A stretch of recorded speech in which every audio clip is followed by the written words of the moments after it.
অর্জন করা আসলে কি? বেশিরভাগ মানুষ বলেন অর্জন করা অর্থাৎ ধন সম্পত্তি অর্জন করা। আর কি অর্জন করা যায়? আর কি লাভ করা যায়?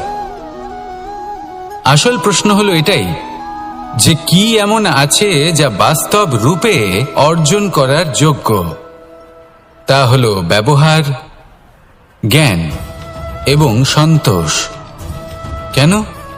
কারণ আপনি যখন এই সংসার ছেড়ে চলে যাবেন তখন আপনার ধন সম্পত্তি আপনাকে বিদায় জানাতে আসবে না। আপনাকে বিদায় জানাতে আসবে আপনার আপনজন, যাদের সাথে আপনার সুসম্পর্ক ছিল।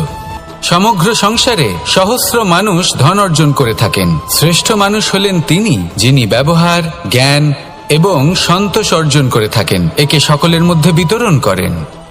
তাই এটাই করুন আর আমার সাথে ভালোবেসে বলুন, রাধা রাধা।